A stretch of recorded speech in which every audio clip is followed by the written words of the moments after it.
Hello everyone, welcome to my channel. This week I'm continuing to tell my story of survival, give my testimony of how the Lord has provided for me and taken care of me.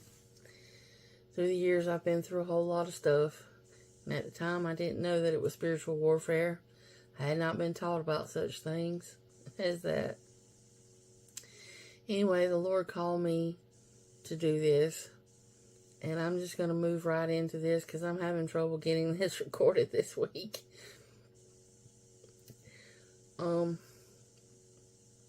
This is chapter 7. Title is The Baby. At this time, I had just gotten married in our last chapter. So at this time, my husband and I had changed jobs.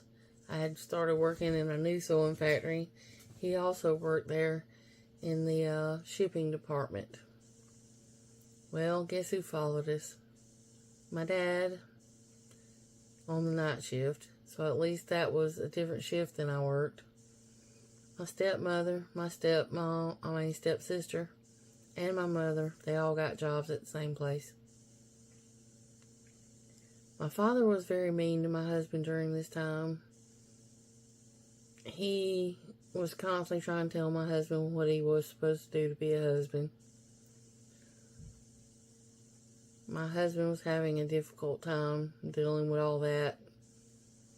Also, we were struggling a little bit because of things from his family trying to tell him how to be a husband. Anyway, about 5 months in to being married, if you remember from the previous chapter, we discussed starting our family a little earlier than planned because of medical issues. Pregnancy test, it was confirmed. Our prayers were answered. I enjoyed every minute of being pregnant. Feeling the baby move was an amazing experience. The ability to carry a little person inside affirms the awesomeness of God.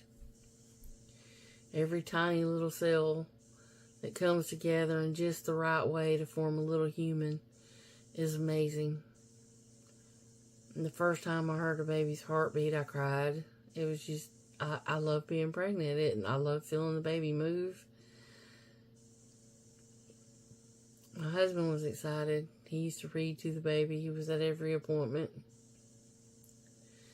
Now, at the time I announced my pregnancy, my brother had told his girlfriend that he didn't want to marry her in any way. And, well, she was a little jealous of me being pregnant. She also had, her roommate was pregnant at the same time, and her friend. It wasn't long after that she announced that she herself was pregnant. A lot of us think she got pregnant on purpose so my brother would marry her. Anyway, she and my brother split up for a little bit. And my brother was actually dating somebody else. Now, a woman really needs her mother during this time. When you're pregnant, you don't know what to expect. You know, having your mom there is really helpful, but I didn't have that. Every attempt I made to involve her to go shopping, decorate the nursery, any of those things, she had other things to do. Well, my brother's ex-girlfriend, who is pregnant, moved in with her. They did everything together.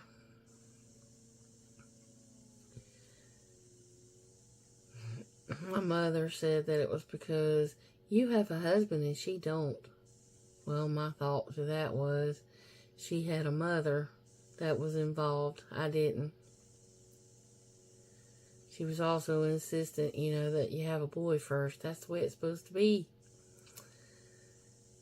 I guess she thought that if you have a boy first, they're supposed to be born first so they can look out for their little sisters. But anyway, that's crazy.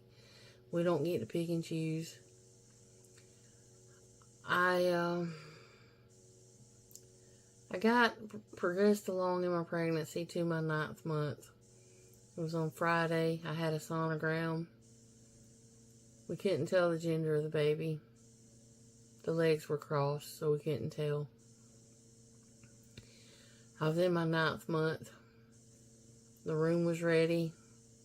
We had all the essentials, the car seat, the stroller, the crib, everything. It was 10 days to my due date. Tuesday morning, I had a routine doctor's appointment. Went in just to get checked out. The doctor pulled out a stethoscope and was feeling around my stomach to find the baby's heartbeat, see what the position was. Well, he couldn't find the baby's heartbeat. And he said the words, I quote, "I think we've lost the baby." He went and got his other little ultrasound machine that's a little more sensitive than a stethoscope, and he still could not find it. He sent us to the hospital to have an emergency sonogram. We took a little walk across the parking lot from the doctor's office to the hospital, where the x-ray department was.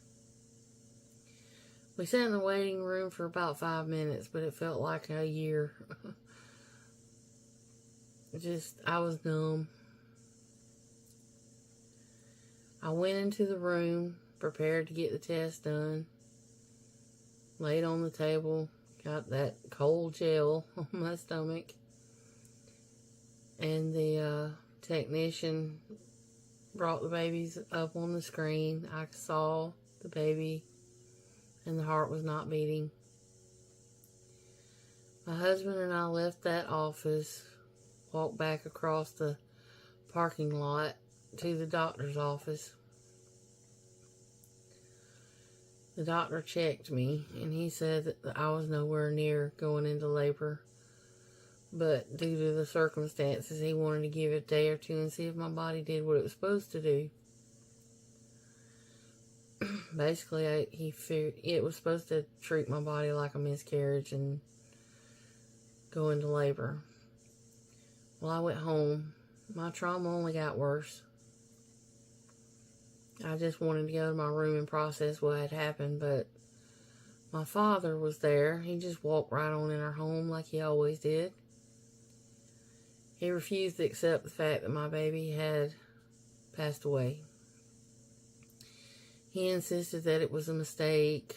We should sue the doctor, this, that, and the other, all kinds of stuff he was ranting about. He just would not leave me alone and let me process. And here's my husband standing between my bedroom door and my father, trying to get him to leave me alone. On Friday, when I had the ultrasound, the baby's heart rate was a little less than usual, but I didn't say anything. Didn't think about it. I didn't want to be a hysterical first-time pregnant mom. Why I didn't notice over the weekend that the baby wasn't moving like normal, I don't know. I never blamed the doctor. It wasn't his fault. I felt like I was being punished for the sin in my life before I got married. Anyway, my husband pretty much had to shove my father out of the house so he'd leave us alone.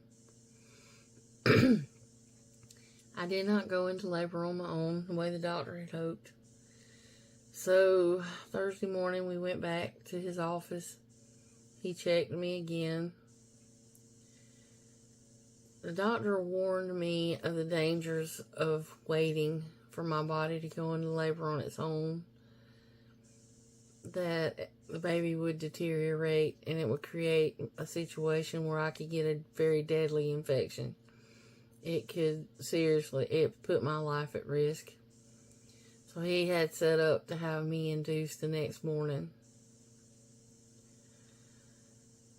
So he also warned us that the baby's body might not be in a condition where we'd be able to see the baby. And that before I could be induced, I had to undergo a procedure that would allow my cervix to be softened up. So everything was set up for Friday morning. Well, Friday morning I showed up bright and early, and it just so happened it was my birthday. It was my 24th birthday. The person at the front desk said, "Isn't this so exciting, a new baby?" I didn't have the heart to burst her bubble and embarrass her. I didn't want to call. I'm looking out for her feelings, I guess. I just smiled and went on my way to the delivery area. Then the nurse in the delivery room, she didn't get the memo either because she was hooking up all these machines that monitor the baby's heart rate. My doctor came in, got everything situated, and as I mentioned, he proceeded forward with this procedure to help my cervix soften. All I could do at this point was just wait. Watch TV and wait. Well, Saturday afternoon, doctor came in and checked, and finally, that Saturday afternoon, things seemed to be progressing along. Actually, Saturday morning, he put me on the induction medication. It was the afternoon. I'm sorry. It was the afternoon. I was going to have to go through full labor and delivery to deliver a baby I couldn't take home. The doctor went ahead, since under circumstances, he was able to give me a medication to help me sleep. There was no danger to the baby. He didn't see a need to help me to be put through all that. My doctor even spent the night at the hospital in case I needed anything. So, due to the circumstances, like I said, he was just trying to make me comfortable at this point. Well, Sunday morning, I guess it's about 8 o'clock in the morning, I woke up in full labor. There was no time for medicine. The pain was unbelievable. The baby was breech. There was this nurse. She was an army nurse. I'm calling her Broomhilda. She was, she kept telling me to be quiet. The doctor told her to get out of the room, and then told me to scream as much as I wanted to, because my baby was breech, and he had to use forceps to deliver the baby because the head had stuck on my cervix. About 30 minutes after that, waking up in excruciating pain, it didn't take long, my lifeless 3-pound baby girl was delivered. She was underweight for a full-term baby, so that was an indication of something going on. She did not grow her last 2 months, but she was perfectly formed in every way. She had 10 fingers, 10 toes.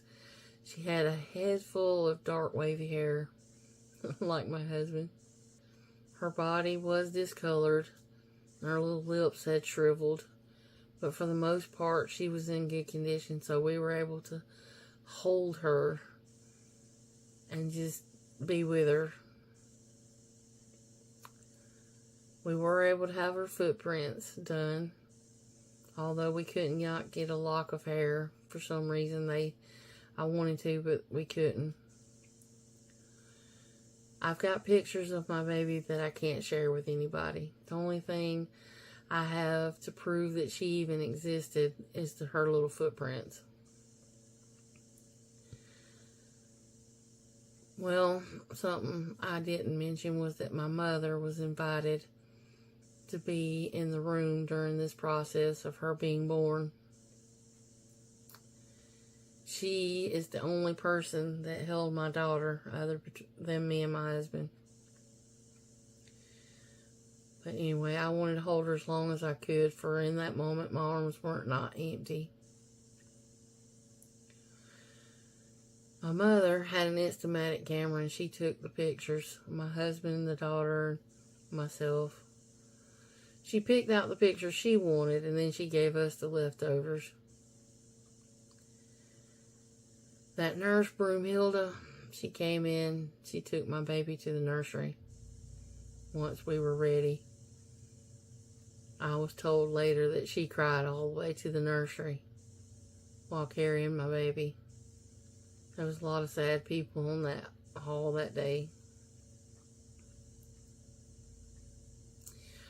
Our baby was sent to the big city to get an autopsy done. I was released from the hospital on Monday.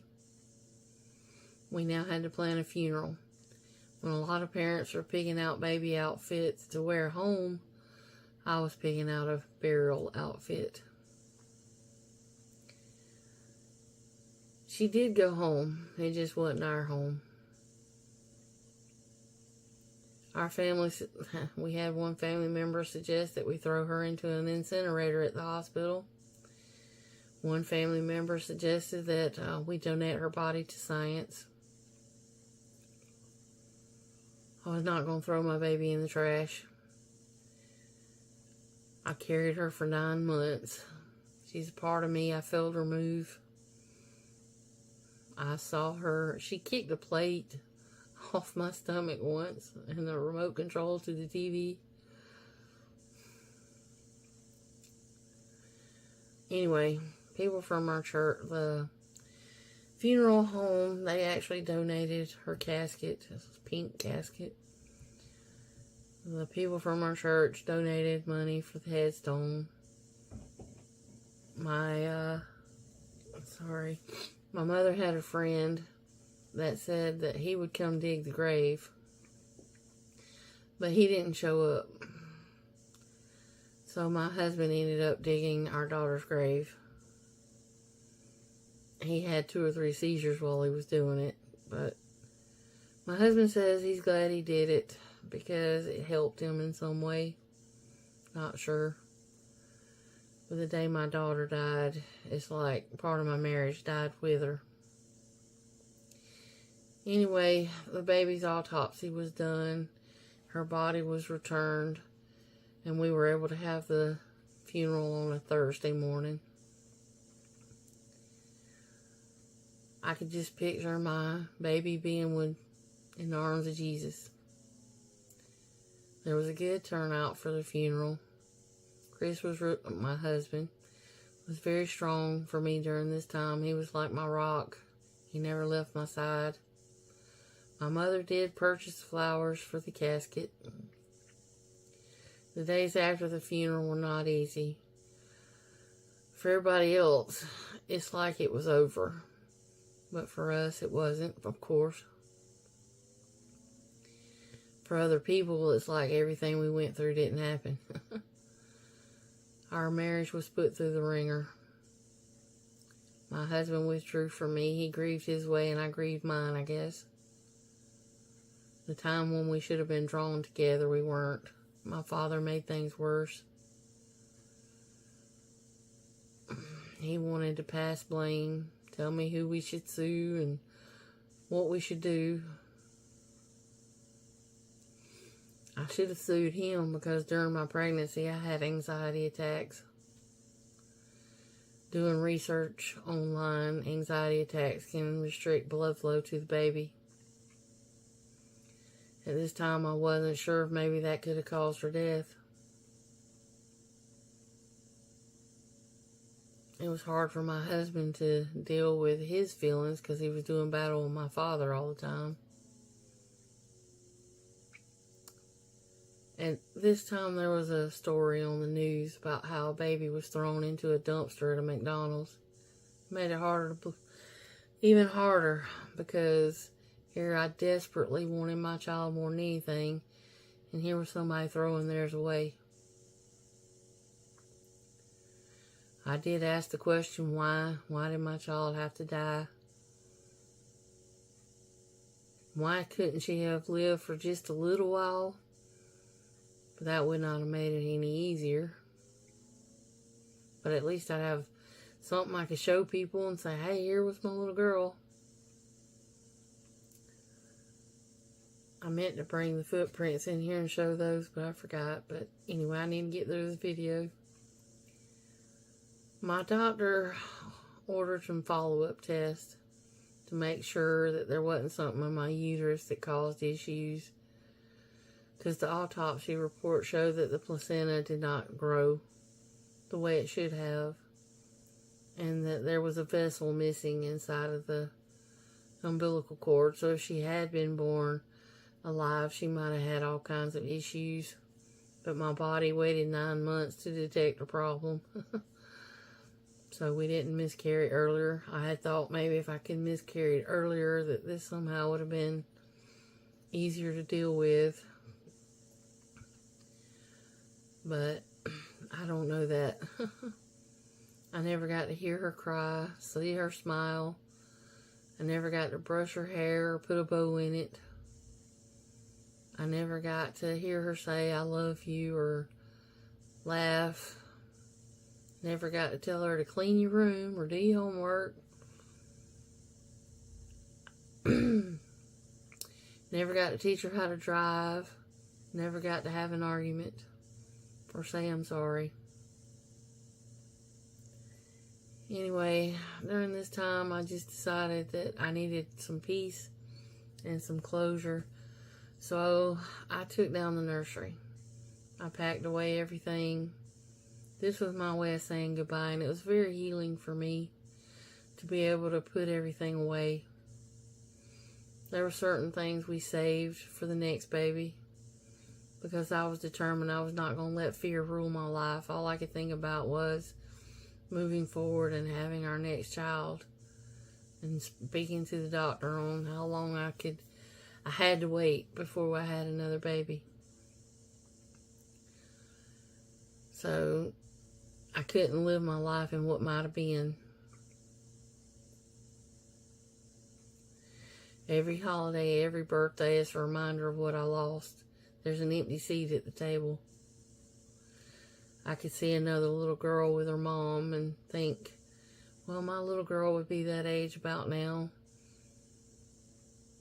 She might be doing this or doing that. Her name was Michaela.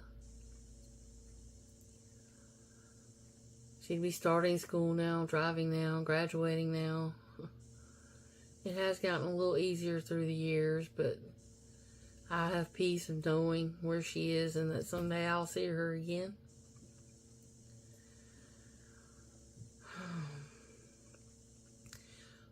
One day, I had called my mom and told her I was coming over to visit. Apparently, I picked a bad day to go, but when I got there, my brother's girlfriend had just had her baby shower, and she had all her baby stuff spread out. She was holding it up and showing it off. She was rubbing it in my face that my baby died. She had this little smirk on her face. I would have thought my mom would have said, you know what, put that away until after Donna leaves. But she didn't do that. 2 months after my baby died, my nephew was born. My husband and I went to the hospital to see him. My mother was so proud. She was holding him, which is fine. But she said the words, quote, "My first grandbaby is born." It was like a knife in my heart. The girlfriend's mother immediately looked at me with shock on her face that my mom said that. Here was this stranger had more compassion for me than my own mother and my feelings.